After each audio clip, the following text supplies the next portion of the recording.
The shuttle hit the ground hard. Metal screamed against rock as Alex Martinez felt his world spin out of control.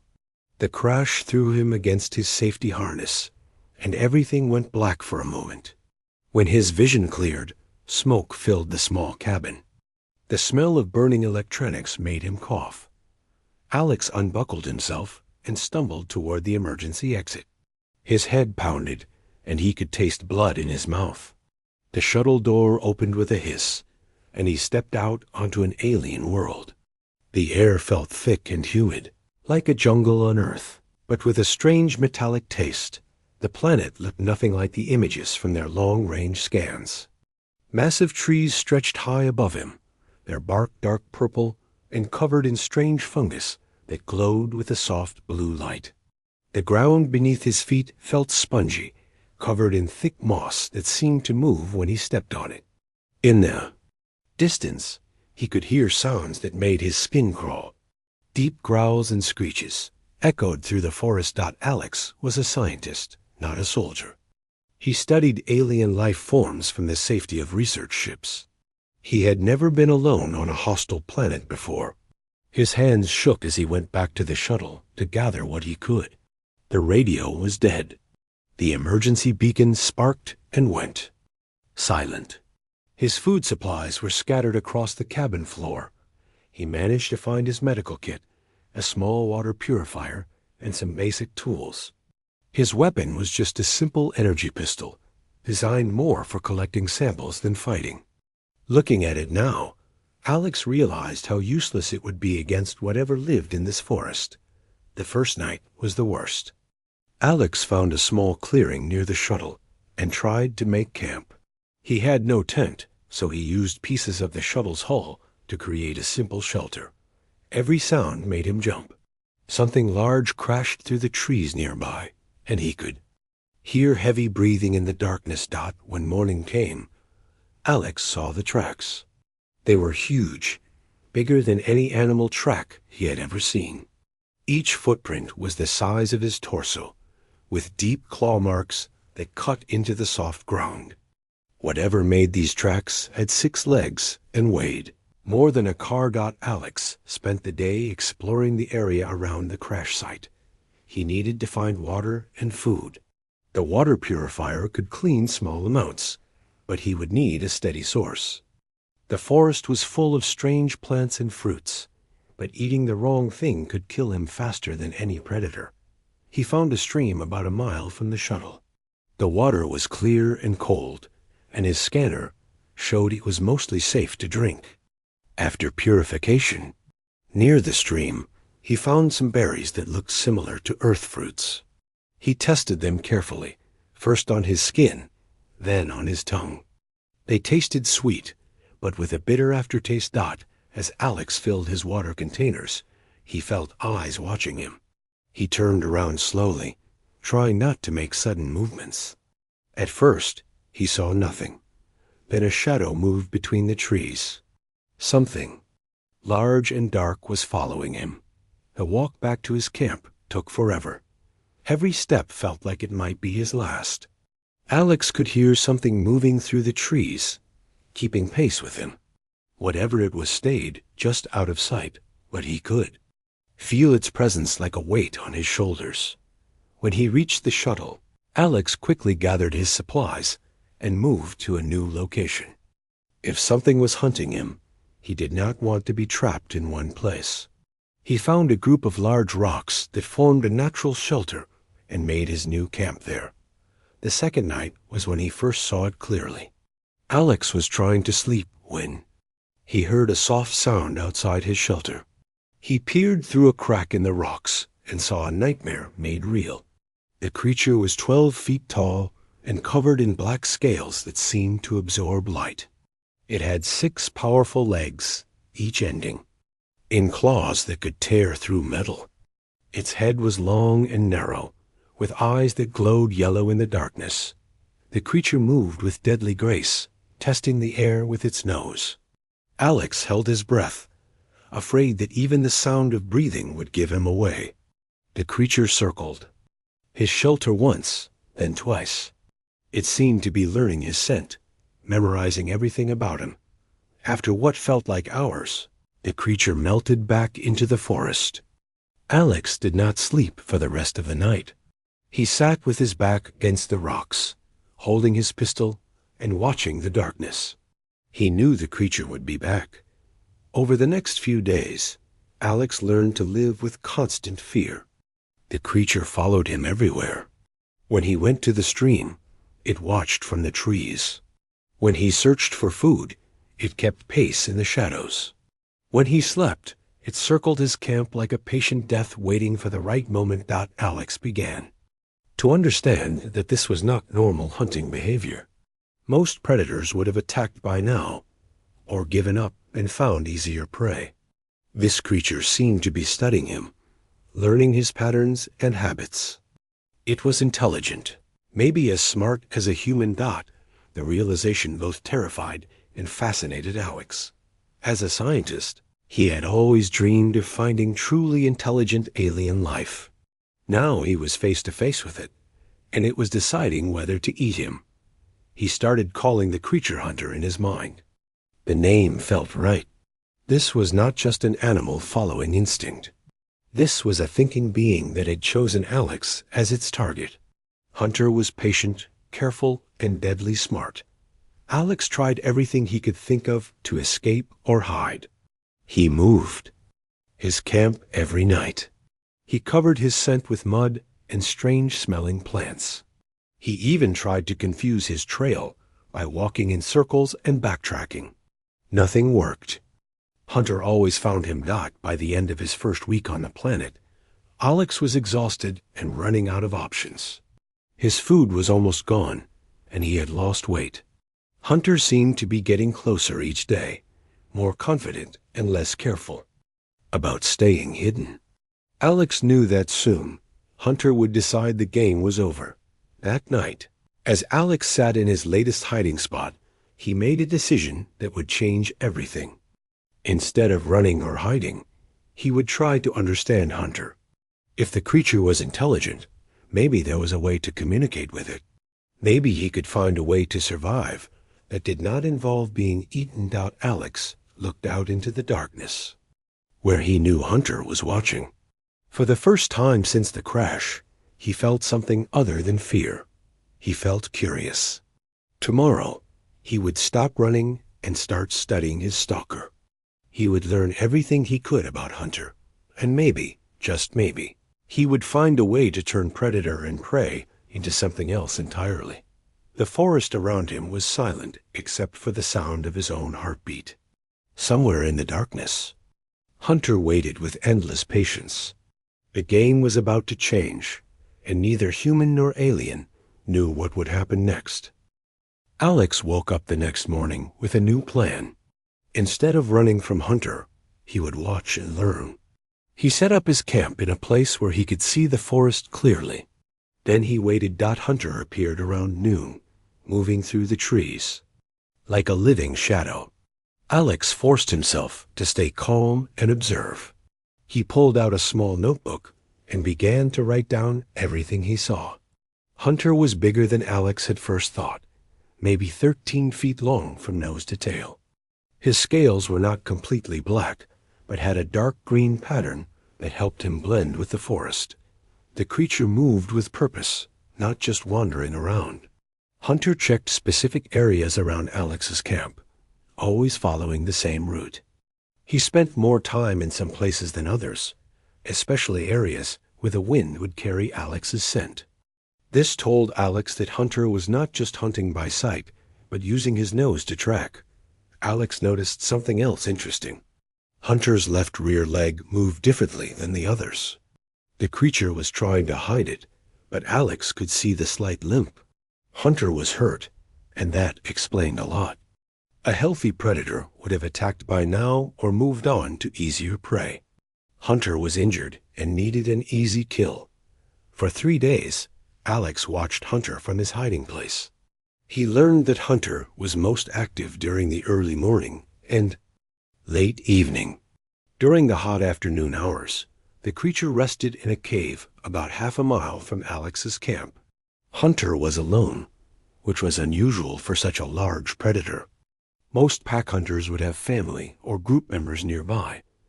Alex began to form a picture of Hunter's life. The creature was either very old and experienced enough to hunt alone, or he had been kicked out of his pack. The injury supported the second idea. Maybe Hunter had fought with other members of his species and lost. That would explain why he was hunting alone and why he was being so careful with Alex. On the fourth day, Alex made a discovery that changed everything. He was watching. Hunter rested near the cave when he saw the creature do something unexpected. Hunter was cleaning his injured leg with his tongue, but he was also using a stick to reach the wound. The creature was using a tool. Alex could hardly believe what he was seeing. Hunter was not just intelligent. He was smart enough to use tools to help himself. The stick was not random either. Hunter had chosen it carefully, breaking off the bark and shaping one end to be smooth. This was not instinct. This was thinking and planning. The wound looked bad. Even from a distance, Alex could see that it was infected. The skin around it was swollen and had a dark color that meant poison in the blood. Hunter was in pain and, without help, the infection might kill him. Alex spent the rest of the day thinking about what he had learned. Hunter was intelligent, injured, and probably desperate. The creature had been following Alex for over a week, learning his habits and waiting for the right moment to strike. But what if Alex could change the game entirely? That evening, Alex made a decision that went against every survival instinct he had. He gathered some supplies from his medical kit and walked to the edge of the forest. He could feel Hunter watching him from the shadows, but he did not run. Instead, he found a flat rock and laid out some items on it that Alex had: antiseptic foam, pain medicine, and bandages. He also had a small scanner that could detect infections. He arranged these items carefully on the rock and stepped back about 50 feet. He spoke quietly to the darkness, not sure if Hunter could understand words, but hoping the tone would be right. "I know you are hurt," Alex said. "These things can help you get better. I am not trying to trick you. I want to help." Alex waited for a few minutes and walked back to his camp. He did not look back, but he could feel Hunter's eyes on him the whole way. When Alex reached his shelter, he turned around and saw Hunter standing near the rock, looking at the medical supplies. The creature's head tilted to one side, like a dog trying to understand a new command. Hunter approached the rock slowly, testing the air for traps or danger. When he reached the supplies, he sniffed them carefully. The antiseptic foam seemed to interest him the most.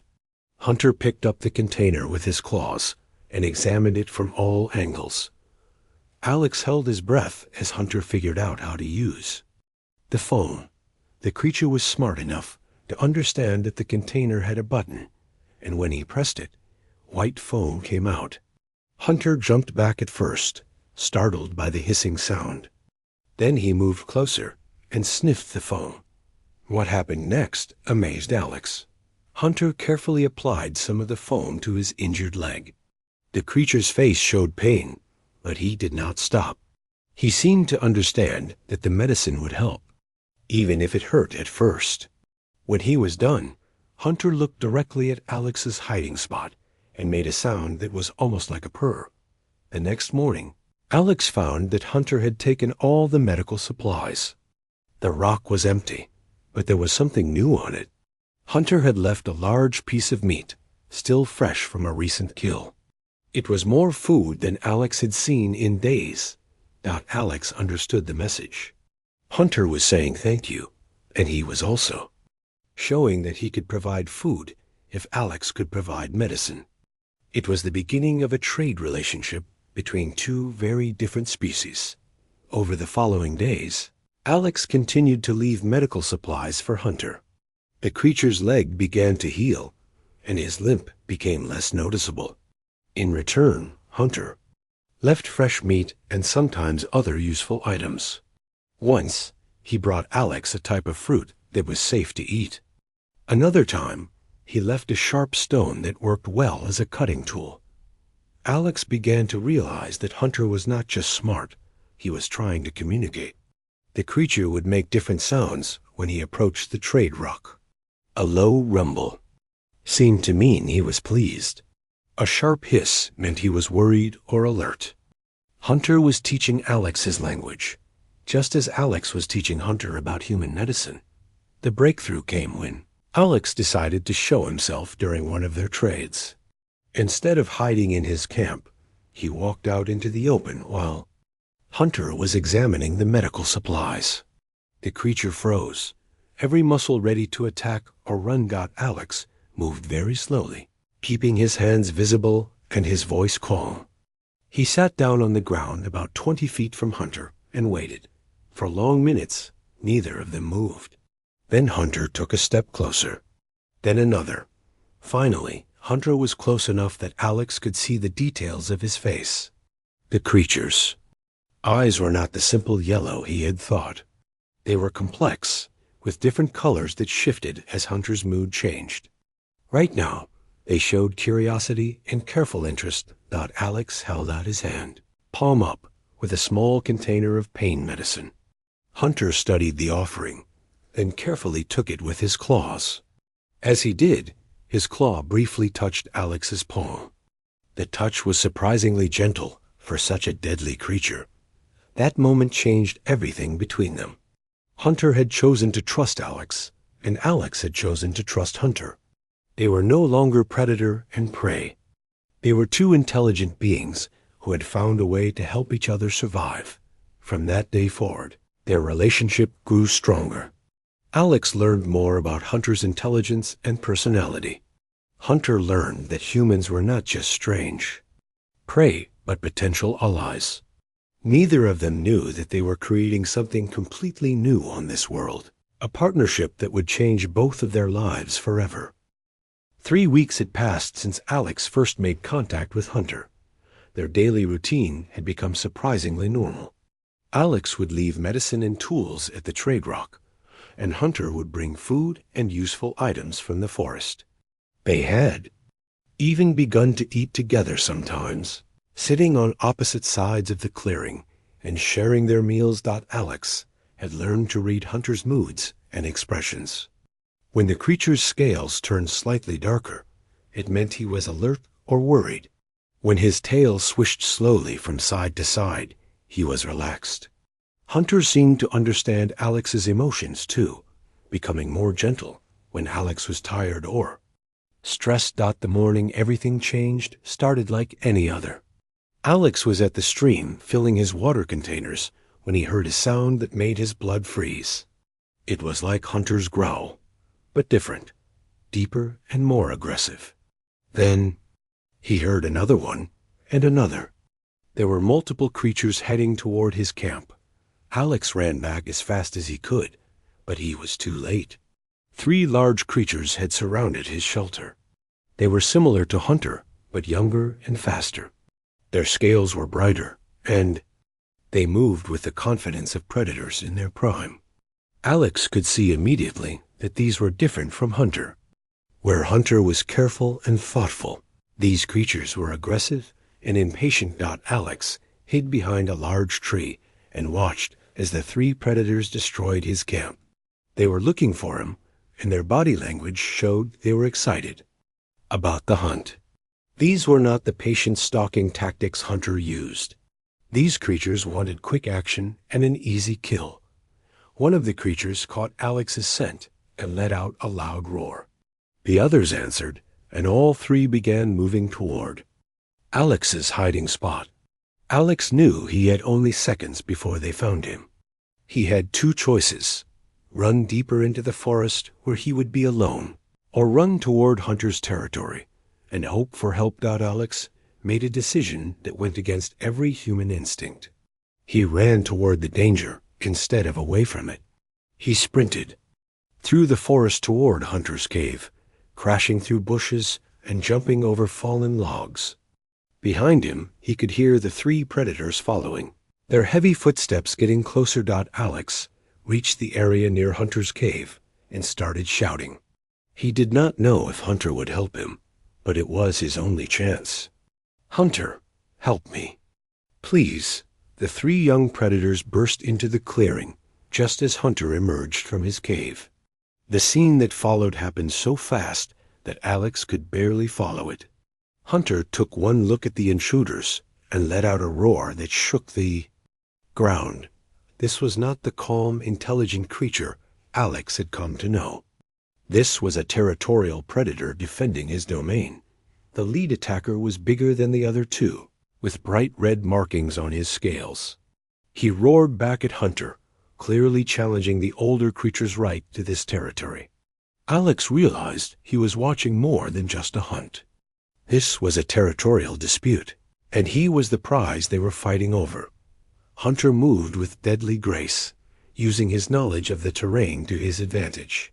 He led the attackers away from Alex and toward a rocky area where the footing was uneven. The younger predators were fast, but Hunter was experienced. He knew exactly where to step and how to use the rocks as weapons. Alex watched in amazement as Hunter fought all three attackers at once. The older creature was clearly skilled in combat, using his claws and tail as weapons while avoiding the younger predator's attacks. But Hunter was still recovering from his injury, and Alex could see that he was getting tired. The fight turned ugly when the red-marked leader managed to get behind Hunter and slash his back with his claws. Hunter stumbled, and the other two attackers moved in for the kill. Alex knew he had to do something, but what could a human do against three giant predators? Alex looked around and saw his emergency flare gun in the scattered remains of his camp. He grabbed it and ran toward the fight. The predators were so focused on Hunter that they did not notice Alex until it was too late. He fired the flare directly at the red-marked leader, and the bright light and heat sent the creature scrambling backward with a scream of pain and surprise. The distraction gave Hunter the opening he needed. He lunged forward and caught one of the smaller attackers with his claws, sending the creature tumbling into the rocks. The third attacker hesitated, suddenly unsure about fighting both Hunter and this strange human who used fire as a weapon. Alex grabbed a burning branch from his destroyed camp and waved it at the predators. The creatures backed away from the fire, clearly afraid of the flames. Hunter understood immediately what Alex was doing and positioned himself to take advantage of the predator's fear. Working together, Alex and Hunter drove the three attackers back toward the edge of the territory. The red-marked leader was still partially blinded by the flare, and the others were more interested in retreat than continued fighting. With a final series of threatening roars, the young predators disappeared into the forest. Alex and Hunter stood in the clearing, both breathing hard and covered in dirt and blood. Hunter had several new wounds from the fight, but none looked as serious as his original injury. Alex had cuts on his arms and legs from running through the thorny bushes. But he was alive. Hunter walked over to Alex and did something that surprised him.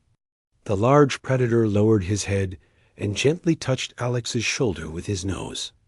It was a gesture of thanks and respect. Alex reached out and touched Hunter's scaled face, feeling the warmth and strength of his unlikely ally as they cleaned Hunter's wounds together. Alex realized that something fundamental had changed between them. Hunter had chosen to defend him, even though it meant fighting three younger and stronger opponents. Alex had chosen to fight beside Hunter, even though it meant facing creatures that could kill him with a single swipe. They were no longer just trading, partners, or even friends. They were a team, each using their unique abilities to help the other survive. Alex's human intelligence and tool use had given Hunter an advantage in the fight. Hunter's strength and knowledge of the forest had saved Alex's life. That night, Hunter did something he had never done before. He invited Alex to share his cave. The large predator led Alex to the back of the cave where it was warm and dry. Hunter settled down near the entrance, positioning himself between Alex and any potential threats. As Alex lay down to sleep, he felt safer than he had since crashing on this planet. Hunter's breathing was steady and calm, and occasionally the creature would make soft sounds that seemed almost like purring. Alex realized that Hunter was not just protecting him, but comforting him. In the darkness of the cave, Alex thought about what had happened. 3 weeks ago, Hunter had been stalking him as prey. Now they were partners, each willing to risk their life for the other. Alex had seen Hunter's intelligence and gentleness, but today he had also seen the creature's loyalty and courage. The fight with the young predators had proven something important to both of them. Alex was not just a weak human who needed protection.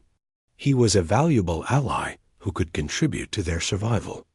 Hunter was not just a dangerous predator who tolerated Alex's presence. He was a friend who would fight to defend him. As Alex drifted off to sleep, he could hear Hunter's steady breathing and the sound of the wind in the trees outside.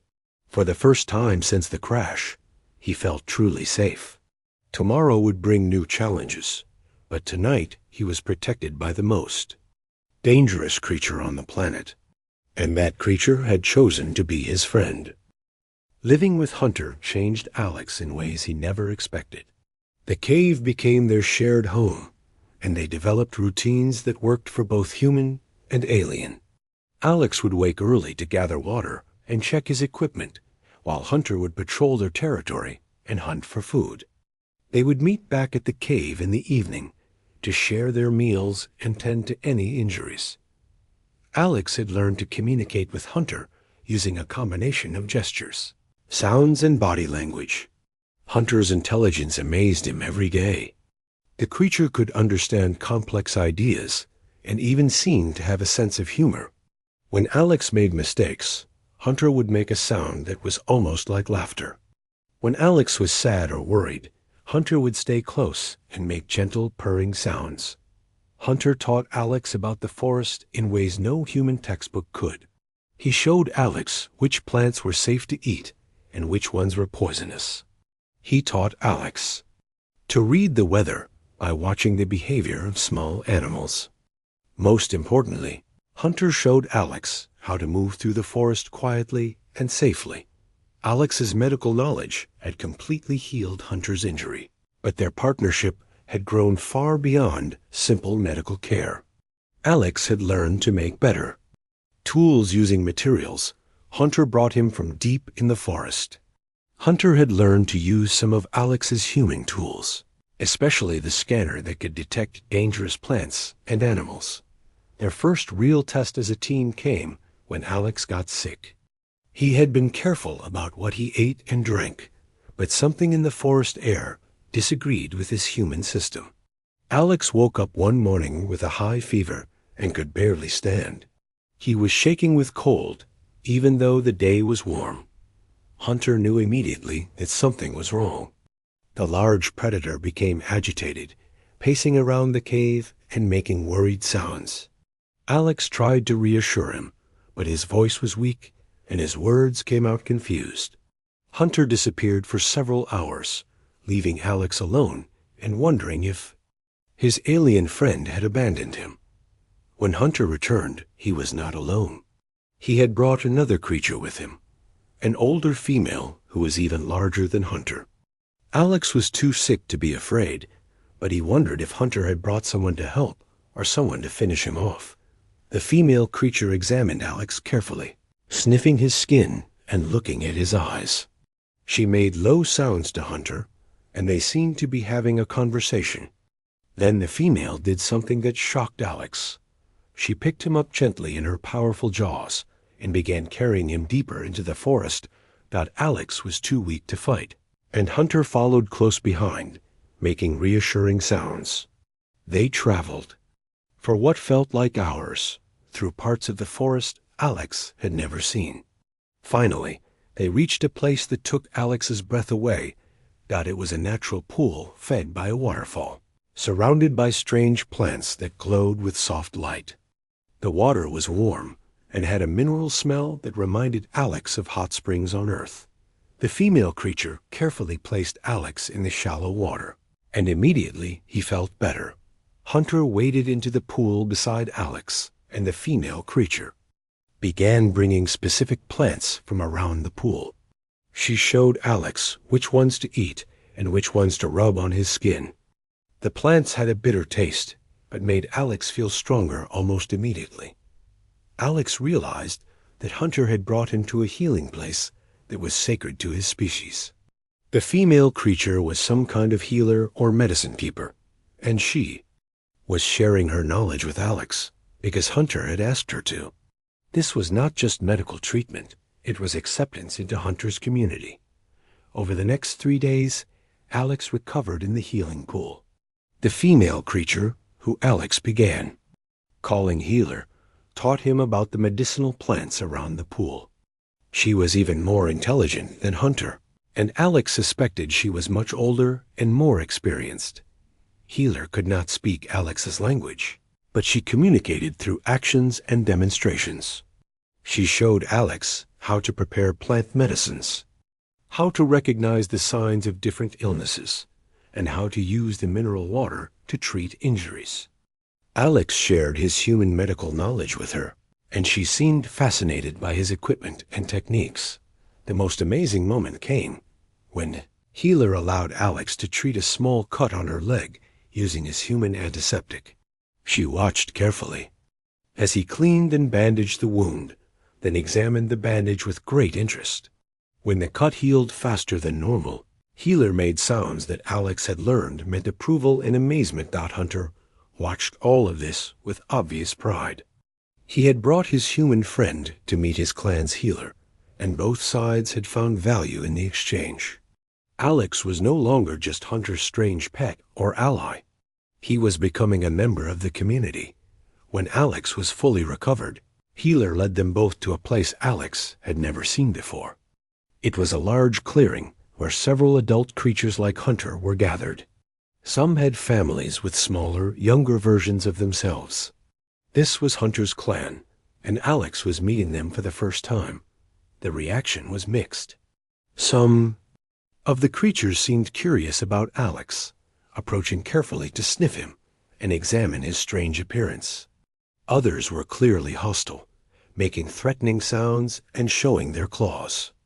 A few seemed afraid, staying far away and watching from a distance. Hunter moved through the group, making sounds that Alex had learned meant friend and helpful. He demonstrated how Alex could use his tools and showed the clan some of the human equipment. Several of the creatures seemed impressed, especially with Alex's scanner and the way it could detect things they could not see or smell. The test came when one of the younger creatures challenged Alex directly. It was not trying to hurt him, but it wanted to see what this strange human could do. The creature knocked Alex down with its tail and stood over him, clearly expecting him to run or submit. Instead, Alex used a technique Hunter had taught him. He stayed calm and made the sound that meant friend and no threat. Then he slowly reached for his scanner and showed the young creature how it worked. The scanner detected that the creature had a small injury on its foot that was becoming infected. Alex gestured for the creature to sit down, then carefully cleaned and treated the infection. The young creature watched with amazement as Alex used his human medicine to heal the wound. When Alex was finished, the creature made a sound. That meant thank you, and gently touched Alex's shoulder. From that moment, Alex's acceptance into the clan was complete. He was not just Hunter's friend anymore. He was the clan's healer, someone who could help them in ways they had never imagined. The creatures began bringing him their injuries and illnesses, and Alex gladly shared his medical knowledge with them. Hunter's status in the clan also changed. By bringing Alex to them, he had given his community a valuable resource. The other creatures began to treat Hunter with more respect, and Alex realized that his friend had probably been an outcast before their partnership began. As the weeks passed, Alex learned more about the clan's social structure. Healer was the most respected member, followed by the strongest hunters and fighters. But now there was a new category, the wise one who could heal in ways no one else could. Alex had found his place in an alien society. The partnership between Alex and Hunter had become something bigger. They were not just two individuals helping each other survive. They were bridges between two completely different species, showing that cooperation was possible even between the most unlikely allies. Alex still missed his human world, but he was no longer counting the days until rescue. He had found a new family among the most dangerous predators on the planet, and they had accepted him as one of their own. Hunter had gained not just a friend, but a partner who made him stronger and more valuable to his clan. Together, they had created something new on this world. A partnership that proved intelligence and kindness could overcome the basic rules of predator and prey. Alex was no longer running from the creatures of this planet. He was living with them, learning from them, and helping them in return. Human who had crashed alone and afraid had become part of something larger. And the solitary predator who had once hunted alone had found his place in a community that valued what he could offer. Their friendship had changed both of their lives, and it was only the beginning of what they could accomplish together. 6 months had passed since Alex's shuttle crashed on the planet. What started as a desperate fight for survival had become something he never expected. Alex had become part of Hunter's clan, and Hunter had become the leader of a new kind of pack. 2 other creatures had joined them permanently. Swift, a young female who was fascinated by Alex's tools, and Stalker, an older male who appreciated Alex's strategic thinking. Their group had become famous among the other clans. Stories spread about the human who could heal any wound, and the predators who had learned to use his strange magic. Other creatures came from far away just to see if the stories were true.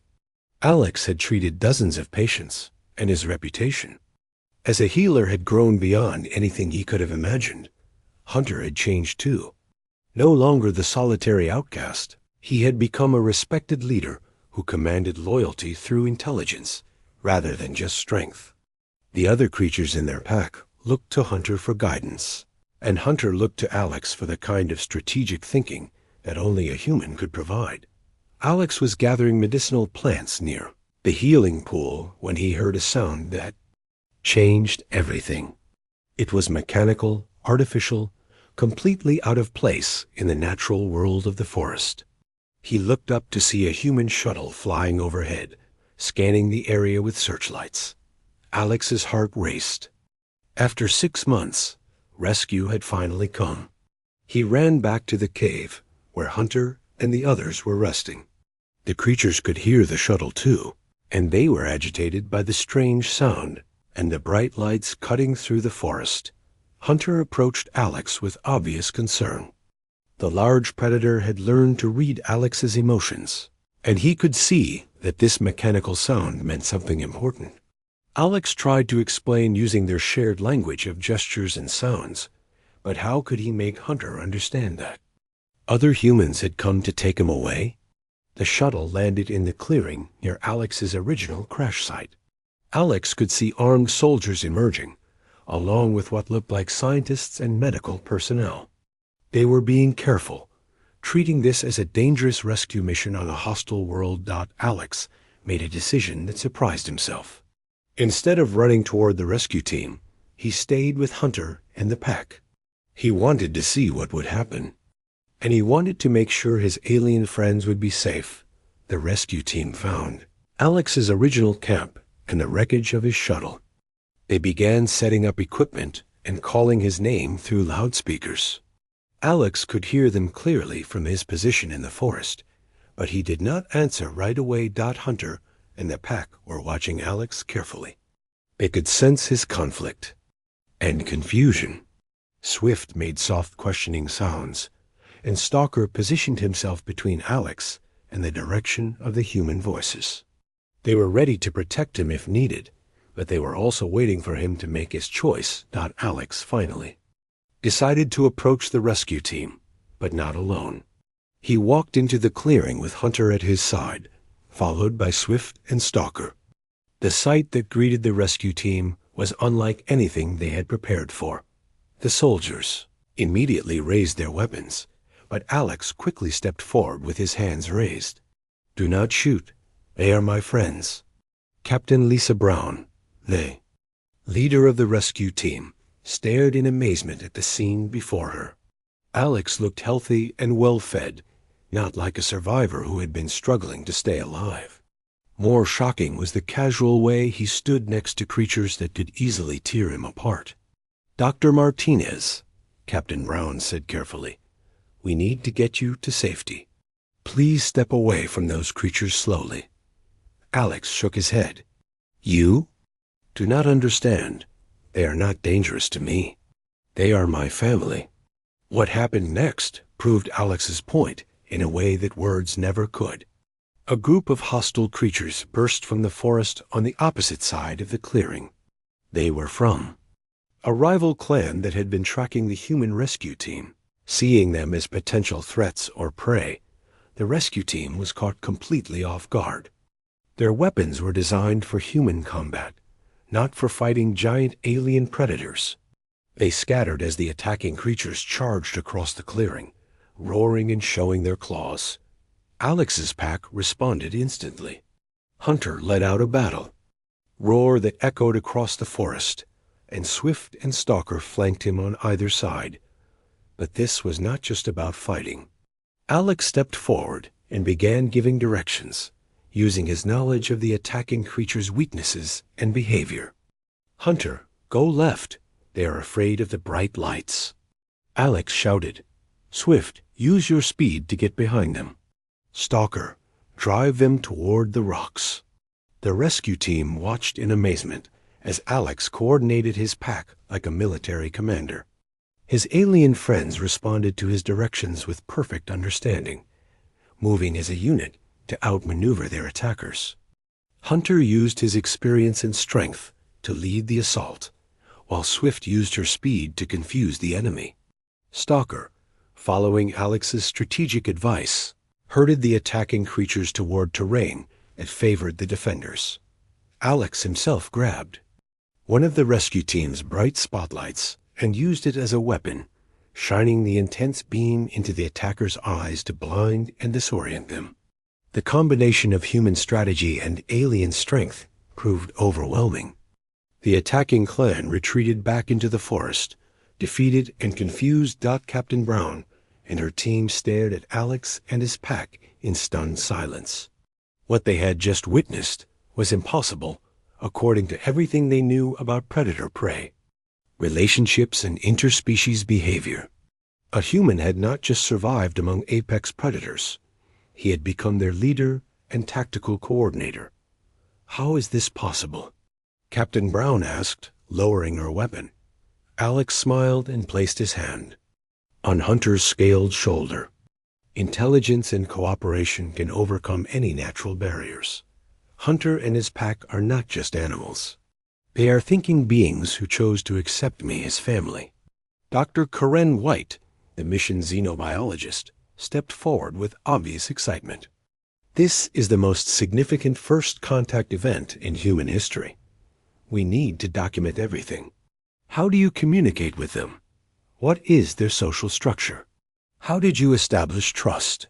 Alex spent the next several hours explaining his relationship with Hunter and the pack. The rescue team set up their equipment and began recording everything. Dr. White was particularly fascinated by the way Alex and Hunter communicated, and she began learning their shared language of sounds and gestures that Hunter seemed to understand. That these new humans were important to Alex. The large predator allowed the scientists to examine him, though he stayed close to Alex at all times. Swift was curious about the human technology and kept trying to figure out how their equipment worked. Stalker remained watchful, but not hostile, clearly protecting the group while evaluating the newcomer's dot. As night fell, Captain Brown faced a difficult decision. Her orders were to rescue Alex and return him to human space, but the situation had become much more complex. Alex was not just a survivor to be rescued. He was now a bridge between two species, and removing him might damage the most important first contact in human history. "Dr. Martinez," Captain Brown said, "I need to ask you directly. Do you want to come home with us?" Alex looked at Hunter, who seemed to understand the question, even though it was asked in human language. The large predator made soft sounds that Alex had learned meant sadness and understanding. Hunter knew that Alex belonged with his own species, just as Hunter belonged with his. "I want to go home," Alex said finally, "but I also want to make sure my friends here are protected. They trusted me with their lives, and I cannot abandon them now." Dr. White stepped forward with an idea. "What if we established a permanent research station here? We could study the indigenous species while maintaining the relationship you have built. You could serve as our liaison and translator." Alex felt his heart lift at the suggestion. It was the perfect solution, allowing him to return to human civilization, while maintaining his connection to Hunter and the pack. But the decision was not just his to make. Alex turned to Hunter and tried to explain the situation using their shared language. He told Hunter about the human world beyond the stars, about his need to return to his own people, and about the possibility of building a permanent friendship between their species. Hunter listened carefully, then did something that showed the depth of his intelligence and emotional understanding. He walked to the edge of the clearing and made a series of complex sounds that Alex had never heard before. Within minutes, other creatures began emerging from the forest. Healer appeared first, followed by members of several different clans. What followed was the first inter-clan meeting in the planet's history. Hunter was calling together representatives from different groups to discuss the arrival of humans and what it meant for their world. Alex served as translator as the creatures debated and discussed among themselves. The conclusion they reached surprised everyone. The clans wanted to learn more about humans, and they were willing to allow a research station to be built in exchange for access to human medicine and technology. They had seen how Alex's knowledge had helped their communities, and they wanted that benefit to continue. 3 weeks later, the research station was established near the healing pool. Alex served as the chief liaison between humans and the native species. Hunter became the official representative of the clans, helping to negotiate agreements and